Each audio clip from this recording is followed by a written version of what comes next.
নমস্কাৰ বন্ধু বান্ধৱীসকল, স্বাগতম জনাইছো আজি দিনটোৰ ভিডিঅ'লে। আৰু আজি দিনটোৰ মোৰ লগত যি হ'ব মই দেখাবলৈ চেষ্টা কৰিম আপোনালোকক। আপোনালোকে ভিডিঅ'টো সম্পূৰ্ণ চাব, কিনো হ'ব আজি মোৰ লগত। আৰু মই কোনো ডাঙৰ মানুহৰ ল'ৰা নহয়, বা মোক কোনেও চিনিও নাপায় জানিও নাপায়। সাধাৰণ হিচাপে যদি মই কওঁ, মোৰ পৰিচয়টো দিওঁ নহয়, মই এটা খেতিয়কৰ ল'ৰা।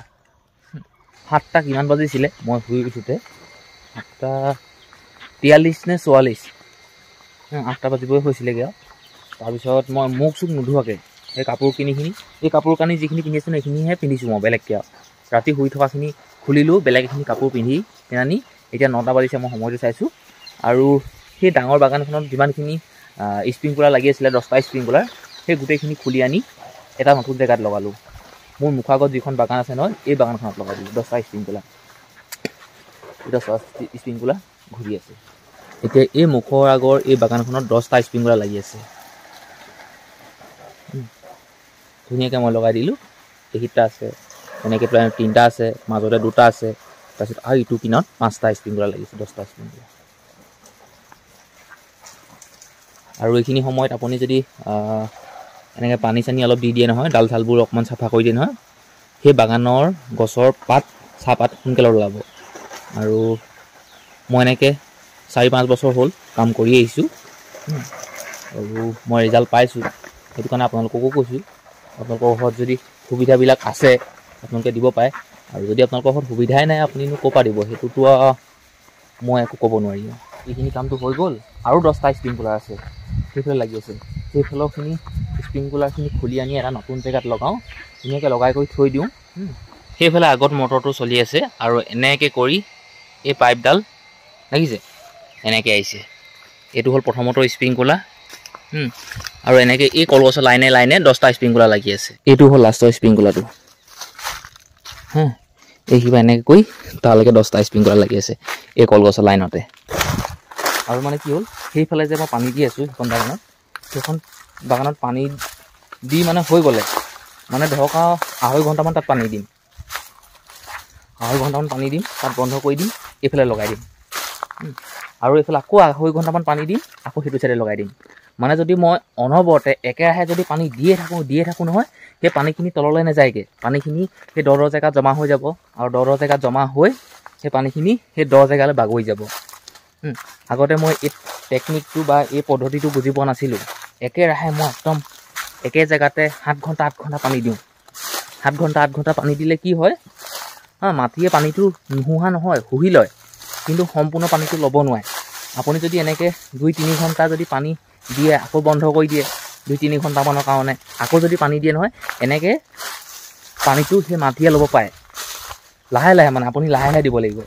একেবাৰে পূৰা দি দিলে আপুনি আপোনাৰ পানীখিনি, সেই মূল্যৱান পানীখিনি এনেই যাবগৈ। 10:24 হৈ গ'লগৈ। ৰাতিপুৱা ভাত খাবলৈ লৈছোঁ। এয়া মোৰ সন্মুখত, এয়া কাঠআলু, দাইল, বিলাহী, এইফালে ফ্ৰেঞ্চবিন, আলুগুটিয়ে ভজা। আৰু মই গা পা ধুই চোলা পেণ্ট মানে কালি পৰহি যিমানখিনি কাপোৰ কানি মই পিন্ধি আছিলোঁ, সেই গোটেইখিনি ধুবলগীয়া হ'ল। চাৰ্ফ দি তিয়াই থৈছিলোঁ। বুঢ়াই দেহা বৰ ভাল নাই নি? বৰ ভাল নাই, কালি আকৌ দুখ পালোঁ আকৌ হাতত। কেনেকৈ? হেৰি যে চাহপানী ঘটি হেৰি কৰি পেলাই পানী অকণ বোলো সেই ঘটিটা ভৰাওঁ বুলি কৈ জাৰটোৰ পৰা হেৰি কৰি লওঁ দেই, তাৰপৰা ৰেগডালৰ তলতে সোমাই পৰিলোঁ। তাৰপৰা এনেকৈ হাতখন এনেকৈ মুটুক খাই গ'ল, এই গাঁঠিটোতে দুখ পালোঁ এতিয়া। কালি আকৌ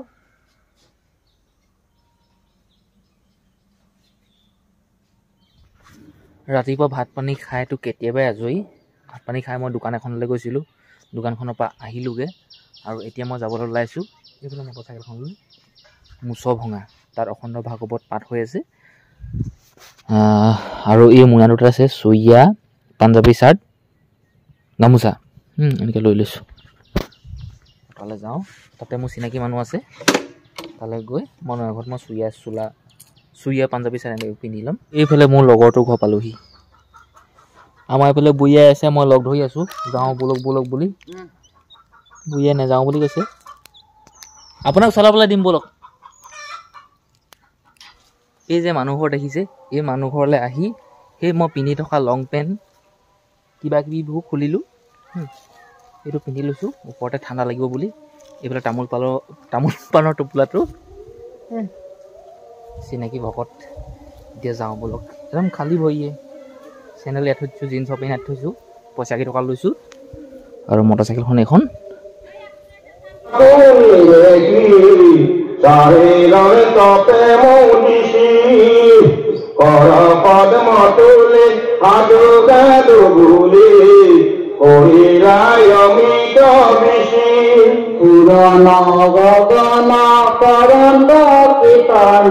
নিজ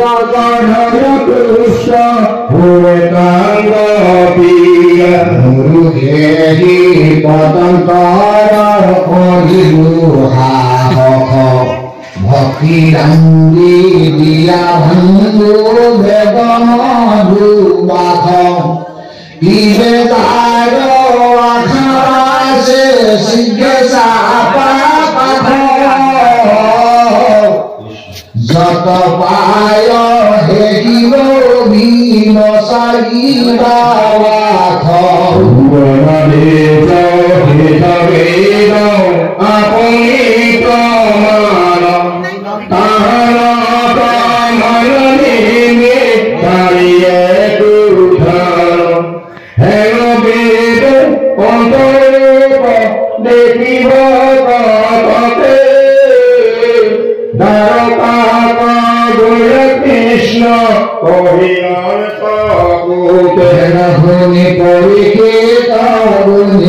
মনতে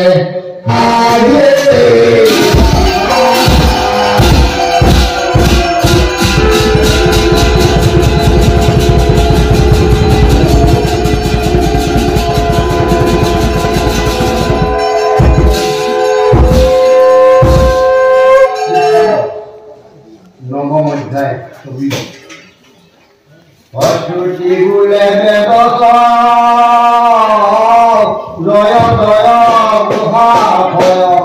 মায়ামিতা নেদেখি তোমাৰ পদ জীৱ হব নিখবৰ প্ৰভু কৃপা কৰি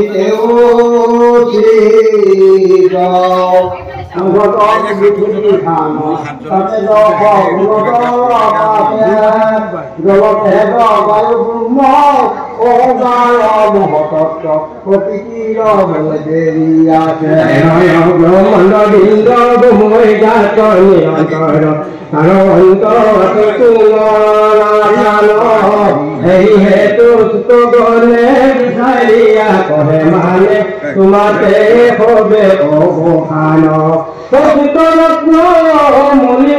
মনি জয় সৰ্বৰূপে নিৰূপয় জয় জয় পুৰা মহে কৰ নমো নমো মহাকৃষ্ণ নগানো তোমাৰ হে মাত কৰো কি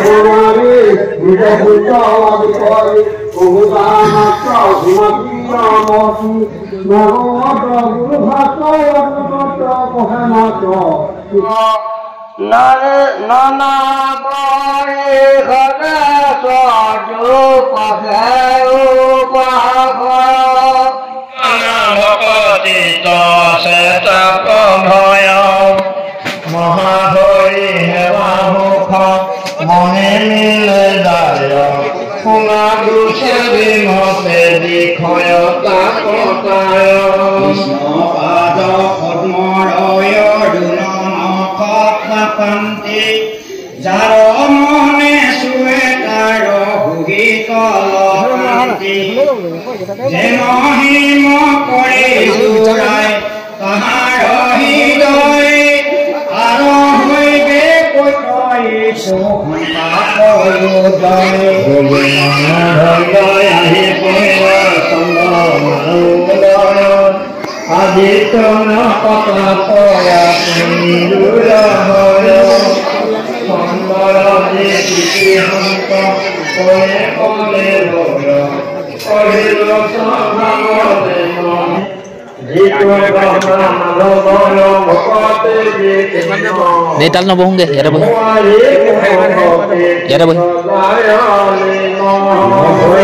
ভগতে নাই ব্রহ্মারু হামাইনর অস্তিদা কথা কহিগুনি কহি গুণায়া বেদন মতে মহাভূত কহি অন্য অন্যে গোয়া তার নত হুয়ে লয়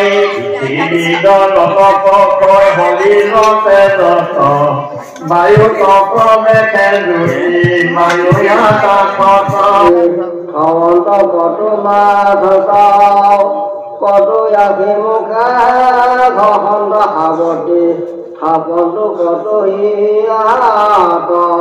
বুকে মগি কান্দত বিকলে কতো চাৰণ ধৰি পতে হাতী লোককে দিয়াৰ মাধৱৰ দৈব হৰি কৃষ্ণয় পদেকে জানিলানি দেখে যদি পৰম জ্ঞান তথাপি কৃষ্ণ কহিবে খোজন্তে যেন পুতি যাই প্ৰাণ ভিতৰা ঘণ্টা পৰা দেখি কিবা ময় নয়ন ভটা